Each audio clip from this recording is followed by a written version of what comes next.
starting with we are going to start with a small amount of Iran content. Like I said, there hasn't been a lot of updates on Iran.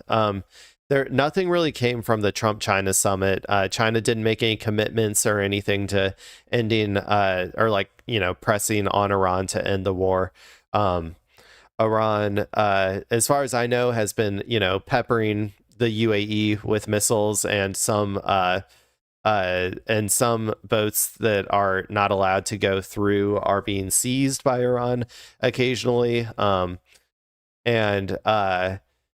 the double blockade is still on. Oil, I know oil in particular, like global oil supplies are getting real low. Like the extra the stockpiles that we have or whatever are getting real low. And once those are completely out, there will probably be a huge supply crunch that hasn't necessarily been priced into the markets yet. So there's that. But anyway, the most recent news that I saw, this is from 45 minutes ago, was this is from Fox News. It says, breaking: drone strikes generator at nuclear power plant in UAE. So I do think that Iran is probably the one responsible here, but let's go ahead and watch this video and see what they're talking about. Yeah, guys, good morning. Oops. Oh, okay. No, it's good. We do start with some breaking news out of the UAE, where officials say that a drone attack against a nuclear power plant caused a fire at a generator on the outskirts of the facility. This is a significant attack and likely conducted by the Iranian regime. It comes as tension continues to rise across the Middle East as the region waits to see if the war will resume in the days ahead. Yeah, the UAE has been, incredibly hostile towards Iran compared to the rest of the Gulf states, which are no fans of Iran by any means. But the UAE has been pretty actively involved, I think, in the military campaigns against Iran. I think they even used I think they may have even launched some airstrikes from their air bases and stuff, if I remember correctly. So out of all of the countries, the UAE is by far the most directly involved in the war, but so it makes sense that Iran would be targeting them to punish them for being so heavily invested in the Israeli American pedo billionaire war against their country. So far, efforts toward a diplomatic solution with Iran have been unsuccessful, with officials in Tehran unwilling to make the necessary concessions to reach a deal. President Trump spoke on his return flight from China, indicating he didn't like the first sentence of the Iranian response to the U.S. peace proposal. I looked at it, and if I don't like the first sentence, I just throw it away. What was the first sentence?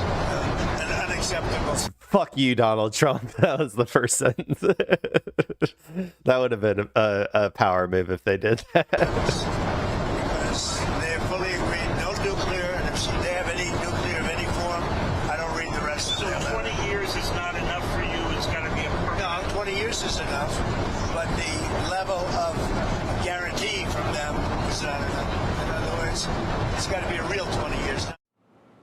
Yeah, I mean, they offered basically the same thing that they've been offering the whole time. They wanted, I think they may have said they are willing to negotiate on the nuclear issue, but they want in the short term American bases off of the soil of their neighbors.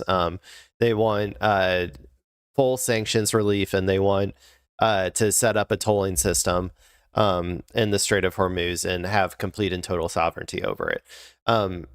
And then, like I said, the nuclear stuff, I think they said that they would be willing to negotiate on after their initial demands are met.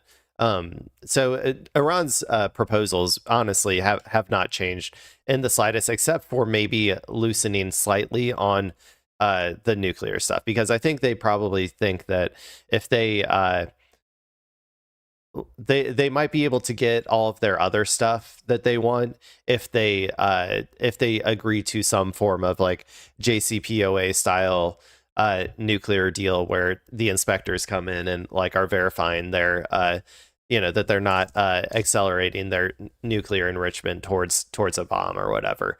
If I had to guess, that's probably what they're doing. And it just shows that like they do feel like they're in a good position. They don't feel like they need to capitulate very much.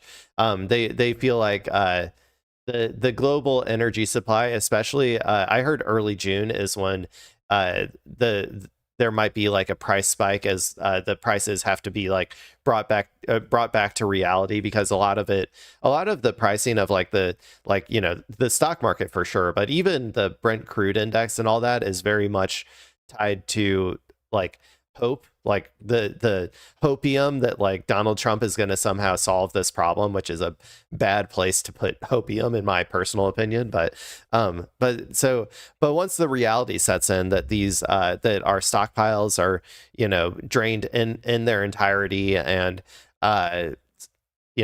some of the facilities that house our stockpiles have to be shut down, which they take a long time to get back up. And and there's just a huge shortage, blackouts in Europe and all that sort of stuff, like rolling blackouts. It's like at that point, the world isn't going to be able to like go along with Donald Trump's, extended timeline of just indefinite closure of 20% of the of the oil for the world. It's just not going to happen. And on Saturday, the USS Gerald Ford Carrier Strike Group returned to the United States after a deployment that was the longest for the U.S. since the Vietnam War. Now, Secretary of State Pete Hegseth called the work of these sailors. Yeah, the longest. Yeah, these people. Was this the one that had the laundry fires or whatever, or was that a different one? Let's see here. Laundry fire incident. USS ship. Yeah, it is the Gerald R. Ford. So, okay, this is the ship, by the way. This ship has had a lot of problems. Probably due to the fact that it was built in like the 60s or whatever. And it is when was it built? Let me make sure I'm getting this right.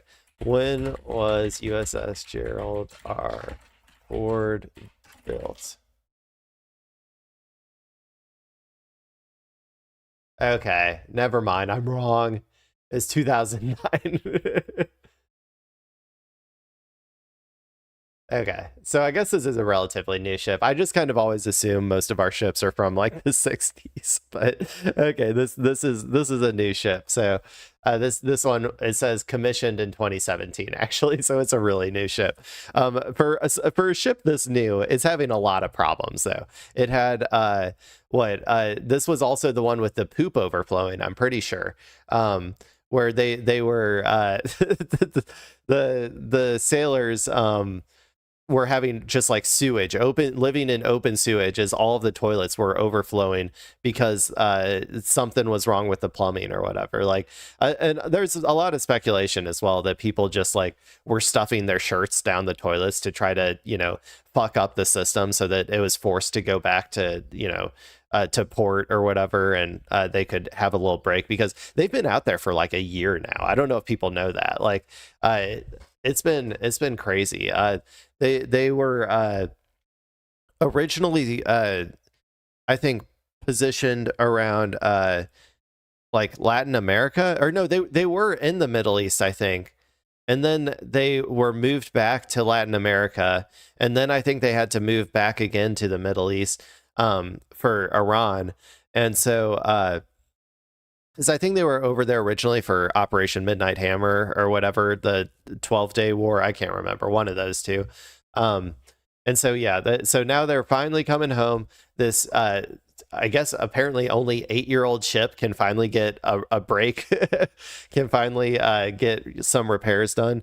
Also, for those who don't know, like when one of these ships comes back, it's a whole thing to get it back up to running and like ready to go again. It like, I mean, I think it takes like months, if not years, of like a year of like servicing just to like, get it ready to go again. And if America wants to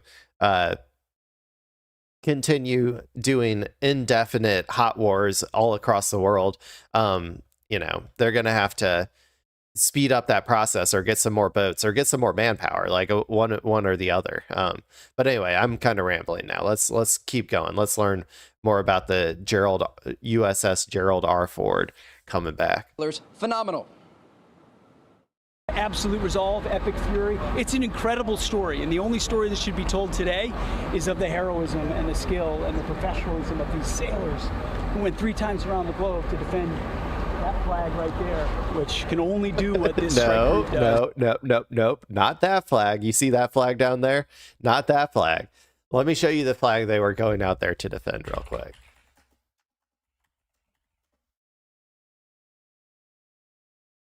Let me show you this real quick. This flag, where is it? Open image in new tab. This was the flag. This was the flag that the USS Gerald R. Ford went out there to defend. They went out there, they risked their lives. Not for that flag down there. You know what's funny? Fox News used to have this like graphic down there for the Iran war. Whereas like a mix between America's flag and the Star of David, like for Israel's flag. So it would be like America's flag, like morphing into the Israeli flag, which I always thought the imagery of that was so funny because it's like our flag is slowly I always imagined like the Israeli flag would just slowly start to consume the American flag, and it would just be pure pure Israeli flag. But it seems like they got rid of that. I think they probably realized that was maybe a little too on the nose. But yeah, they weren't out there risking their lives for our flag. They were risking their lives for this flag. And if you disagree with that, by the way, you viewer, if you disagree with what I'm saying, or like that with them going out and risking their lives for this flag, then you are anti-Semitic. Just so you know, not allowed to say anything about it.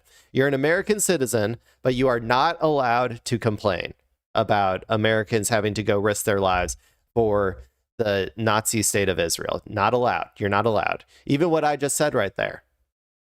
I mean, people are going to say it. So, so there you go, people. Here you go. Overnight, President Trump shared a series of AI images on Truth Social. One shows the president standing at a control center that says Space Force with outgoing missiles on a screen behind him. The other shows him commanding the Navy with the caption, "It was the calm before the storm." All of this comes as the Iranians have accused the United States of changing their negotiating position. An attack on our nuclear facilities has already taken place once, and they claim they completely destroyed them. Yet now they are once again talking about attacking the facilities. These contradictory statements truly indicate the depth of America's confusion regarding their objectives in this war. Yeah. I mean, I don't disagree. Iranian officials continue to make serious statements about the country's nuclear program. This is a key issue President Trump wants resolved either at the negotiating table or on the battlefield. Guys? I mean, at this point, Iran, like, I'm serious. Like, I know that you're okay. They're probably doing the right move. Honestly, Iran is probably doing the right move. Like maybe like slightly softening their position on nuclear so that they can get the other stuff that they want, which they probably see as more important, honestly, than getting nuclear. Because to them, I think the Strait of Hormuz, that controlling 20% of the world's oil, is probably more important than a nuclear weapon, or more of a deterrent than a nuclear weapon. So honestly, I probably agree with their strategies for the most part. However, I would say, like, at this point, just do it. Just go for the nuclear bomb. like just do it. Do it like in the middle of wartime. Like get a nuclear bomb and do a nuclear test in the middle of wartime. And then just like, then we can finally like stop dealing with this bullshit, you know, like America would be forced to go home at that point. Like, and the like Nazi state of Israel would have to stop invading every single country and trying to kill every brown person they can get their hands on.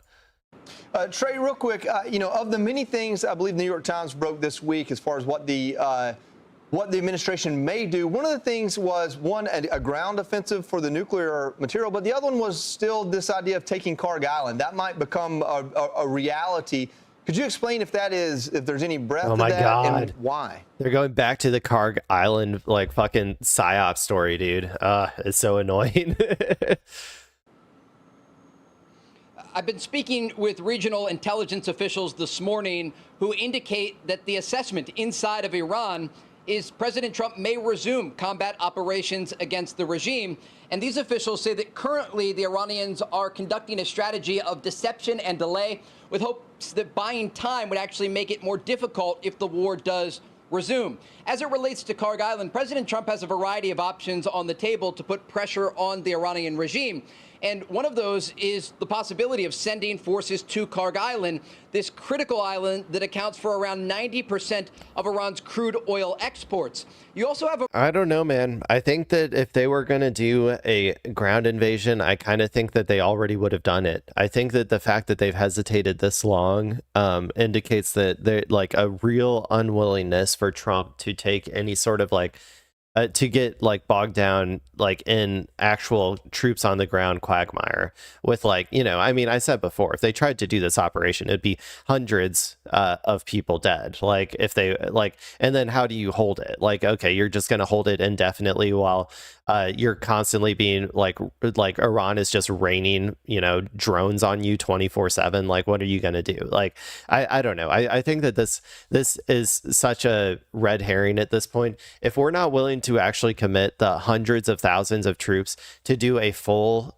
occupation or an attempted full occupation, then I don't think they're going to do. I don't think they're going to do any sort of partial land occupation or whatever, if I had to guess. A variety of other options for President Trump. And remember, right now, the U.S. blockade of Iranian ports remains in place. Yeah. And Israeli officials tell Fox News that this is an exponential threat for the regime because internally in Iran, you have this situation where the regime is getting weaker and weaker each day. And as the economic situation gets worse for the Iranian leadership in Tehran, they face new domestic internal pressure. Dude, come on, man. How many times are you going to talk about this? Like you've been saying they're going to collapse for decades. Like you said, like all the sanctions, one more sanction and they're going to collapse. Oh, okay. One more blockade and they're going to collapse. Oh, like any day now, any day they're going to collapse. They're not going to collapse, dude. The government is too like strong. It's too core to the, and it's also they're under wartime right now. So the people are going to line up behind their government. Like, this is just not going to happen. They can, I said before, they can last indefinitely with this blockade. They can last forever, for 10, 20, 30 years with this blockade that America is doing. America can't afford to keep that blockade going for that long, first and foremost. And also, the rest of the world is going to like fucking riot and go to war with America if they are out of 20% of the world's energy for decades. Like, you know, it would be chaos. It would be like, I keep saying, like when you start getting rolling blackouts in Western countries, like where people are used to having everything they want at their fingertips 24/7. And it's like, okay, well, actually now, every night, the power is going to be out from 10 to 12 p.m. And also we're going to have a daytime outage from 2 to 4 on Monday, Wednesday, Friday. Like if you start doing that shit, then like the Westerners are going to be like, what the fuck are we doing? Like, and it'll become incredibly unpopular to in any way support Donald Trump's war of choice on Iran. And there will be a lot of international pressure and even domestic pressure on the American front when gas starts hitting, you know, like $7 a gallon in like where I live in the Midwest. Like people are not going to be happy about that. Pressure, and that is part of the broader strategy by the Trump administration to put continuing pressure on the Iranian regime and make it more difficult for them to have support internally for any sort of future conflict, and also their ability to rebuild in the aftermath of Operation Epic Fury. Certainly feels like a powder keg right now. Thanks, Trey. Thanks, Trey. Thanks, Trey. All right, let's absolutely hope that a bigger war doesn't break out. But I just don't think the Iranians have been humbled, and I think that's President Trump's dilemma at this moment. Well, I think the challenge too is the Iranian regime. You've been unable to quote unquote humble them or whatever, but really it's just they are way stronger than you guys thought, and America is way weaker than you guys thought. And that's the problem. That's the problem that they're still unable to contend with, is that America does not have the same force projection capabilities as it had in the past. America is not capable of influencing the countries like this, like they were in the past. America isn't able to defend its allies. Maybe America never was, honestly. I don't know. But definitely now in the era of drone warfare, America is unable to defend its allies. And so America just is. I mean, these people, because they have to live in a fantasy world where America is going to be the world superpower forever, like that's kind of like their space in the media is they have to, and I think most people in the media kind of like have to like pretend this, or else they like don't feel like they're doing their patriotic duty to this country or something, which I think is stupid. I don't think living in a fantasy make-believe world like they do, where America is like a global superpower that is never going to, like, the sun is never going to set on, just like the British Empire or whatever, you know, like, which obviously the sun eventually set on. And no superpower lasts forever, and it's inevitable that they are going to eventually overextend themselves and either complete and total collapse or retreat from the world stage in terms of their power and projection capabilities. Like this is all inevitabilities, and we're clearly obviously living through that right now. And I don't think it's very helpful or patriotic or whatever to live in a fantasy world and say that that's not what's happening. I think that it is much better, like as a citizen of this country and who's someone who considers himself a patriot, to try to guide our country and do what we can to influence our country to be like, as this inevitable end to our empire comes about, to try to soften that landing, and best, like, and just try to prevent us from like turning into a straight up like fascist, like Nazi regime that's trying to hold on to what power it thinks it has, as and then like inevitably has to be stopped or whatever. Like, I really don't want that to happen. But also I just want us to hopefully not cause too much damage across the world as we descend from our status as like global superpower. Like I think that that's kind of our duty as citizens, not like to our country, also like to obviously like help prevent the full, the terrible consequences that come from a full and total collapse. Like, if we can ease that in any way for our country, that's great. But also from an international perspective of like not like subjecting all of our neighbors and all of our or not even just our neighbors, just all the countries around the world to like our imperialist lashing out due to because as a country loses its power, it wants to try to reassert its power no matter what. Or and usually what happens is they'll start going after weaker and weaker enemies. I don't know why Donald Trump decided at this point in time, when America is losing so much power, to go after Iran, which is an actual like very capable enemy. But in general, what tends to happen is the empire will just be attacking smaller and smaller enemies that it actually can dominate.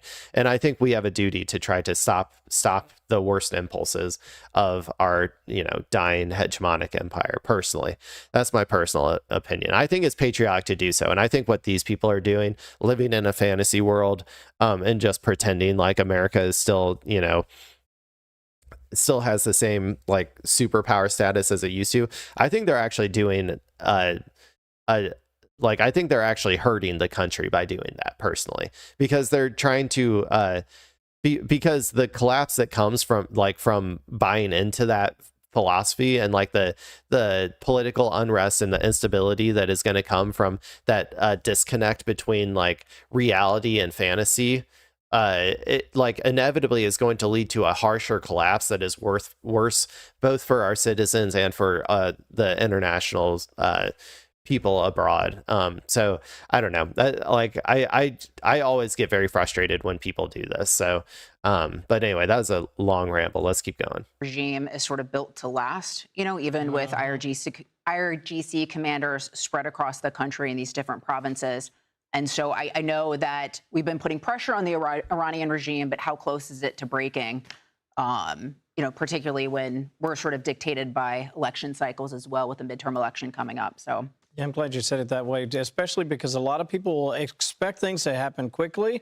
They'll want it over with. They want those gas prices to get right back down to where they were before the conflict. But I think you have to get this thing done correctly in the right timing, because ultimately you don't want them to come back and have a nuclear capability, which is something that we're trying to eliminate. Well, and Charlie made this point yesterday, which I thought was a really great point.